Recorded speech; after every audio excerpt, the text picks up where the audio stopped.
તમારું સ્વાગત કરું છું। આજે આપણે બનાવીશું સંભારો। સંભારા તો તમે ઘણા પ્રકારના ખાધા હશે, કોબીનો, મરચાનો, ગાજરનો, ગુંદાનો, પણ આજે આપણે એક નવીન રીતનો જ સંભારો બનાવવાનો છે, જેમાં શાકની પણ જરૂર નથી પડવાની।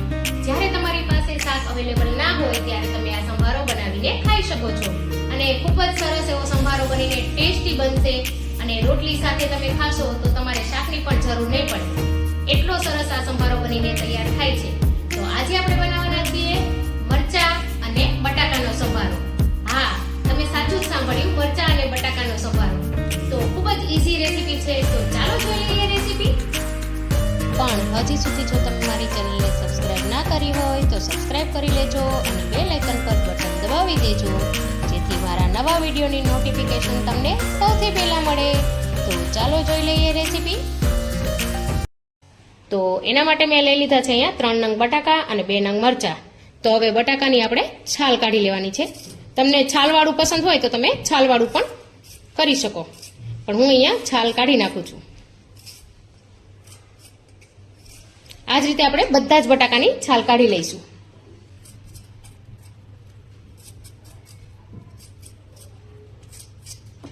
આ રીતે મેં બધા જ બટાકાની છાલ કાઢી લીધી છે।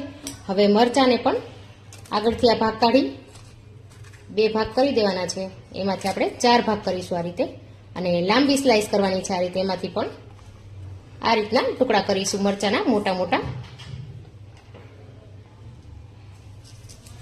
બીજ આપણે કાઢી નાખશું।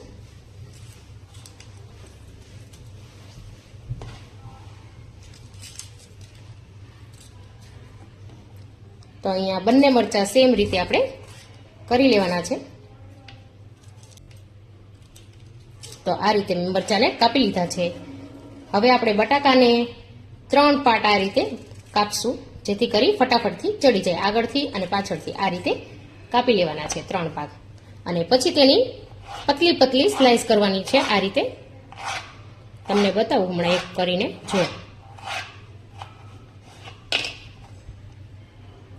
જો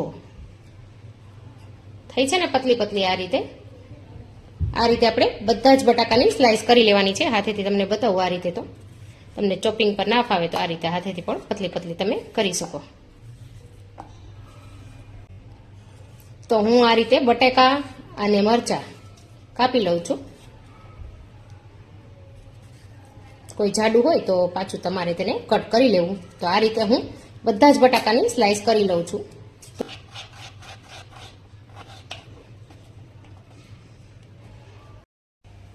તો આ રીતે મારે બધી સ્લાઇસ બનાવીને મેં આ રીતે રેડી કરી લીધી છે।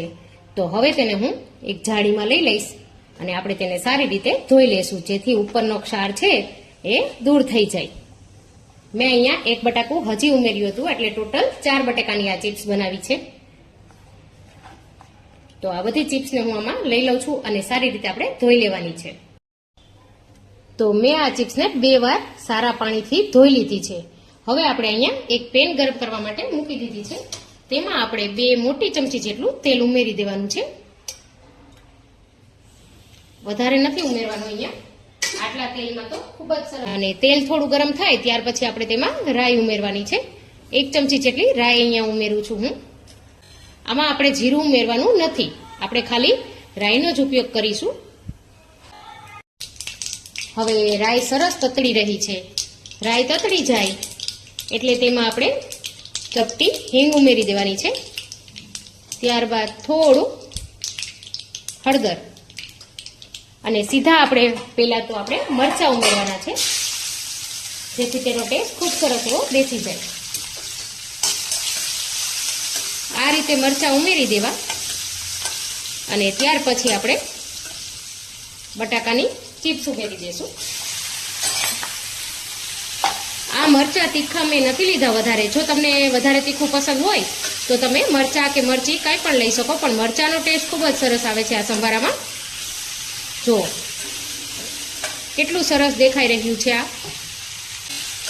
હવે આપણે તેને એકવાર સારી રીતે મિક્સ કરી લઈશું। આમાં કોઈ વધારાના મસાલા આપણે ઉમેરવાના નથી, એકદમ નોર્મલ રીતે તૈયાર થશે, પણ તમે શાકને પણ ભૂલી જશો, એટલા સરસ આ સંભારો બનીને તૈયાર થાય છે। તો આ રીતે આપણે કરી અને હવે તેમાં મીઠું ઉમેરી દેવાનું છે. સ્વાદ અનુસાર મીઠું ઉમેરી દઈશું. અહીંયા હું 1 ચમચી જેટલું ઉમેરું છું અને પાછું એકવાર સારી રીતે મિક્સ કરી લઈએ.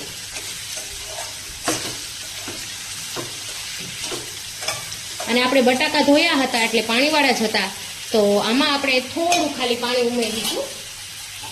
ખાલી હું અહીંયા 3 ચમચી જેટલું પાણી ઉમેરું છું અને ત્યાર પછી આપણે ઢાંકી અને ધીમા તાપે એકદમ થવા દેવાનું છે. 2 મિનિટ સુધી આપણે તેને થવા દઈશું. તો હવે 2 મિનિટ પછી એકવાર ખોલી લઈએ આપણે અને એકવાર પાછું આપણે મિક્સ કરી લઈશું આ બટાકાને. જુઓ, બિલકુલ નીચે ચોટ્યું નથી. જુઓ, એકદમ ક્લીન આવે છે, કેમ કે આપણે બટાકાને સારી રીતે 2 વાર ધોઈ લીધા હતા. જો કેટલો સરસ દેખાઈ રહ્યો છે.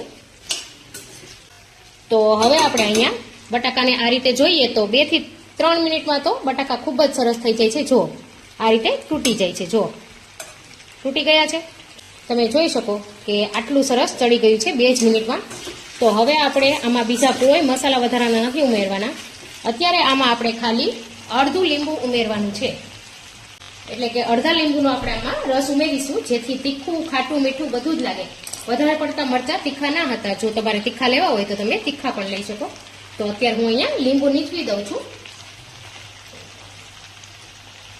અને હવે ગેસની ફ્લેમ અહીંયા બંધ કરી દઉં છું અને સારી રીતે એકવાર પાછું મિક્સ કરી લઉં છું બધું. તમે જોયું કે ખૂબ જ ઓછા ઇન્ગ્રીડિયન્ટમાં આપણું સંભારો બનીને તૈયાર થઈ જાય છે અને ટેસ્ટમાં તો એટલો સરસ લાગે છે ફ્રેન્ડ્સ કે રોટલી સાથે તમને એમ થશે કે કોઈ શાક ના હોય ત્યારે આ જ ફટાફટથી બનાવી લઈએ, જે માત્ર 5 જ મિનિટમાં બનીને તૈયાર થઈ જાય છે. ખૂબ સરસ એવા બટાકા ચડી ગયા છે. જો કોઈ બટાકા નવા હોય અને ચડતા વાર લાગે તો 2 મિનિટ વધારે રાખવું, પણ આ રીતે જો મારા બટાકા ખૂબ જ સરસ એવા ચડી ગયા છે.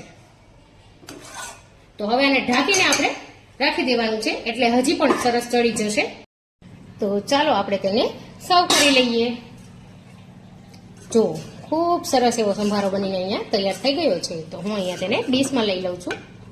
જો જોતા જ ખાવાનું મન થઈ જશે અને તમને તો એમ થશે કે આપણે આને રોટલીની સાથે શું કામ એમનેમ પણ ખાઈ શકીએ.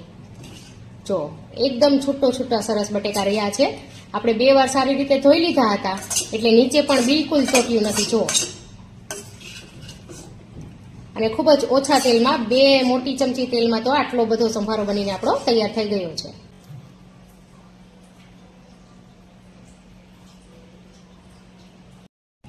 તો જો સંભારો બનીને એકદમ રેડી થઈ ગયો છે અને કેટલો સરસ દેખાઈ રહ્યો છે.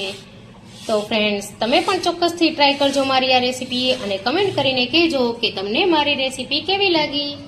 તો ફરી મળીશું નવી રેસીપી સાથે. Happy cooking, happy eating.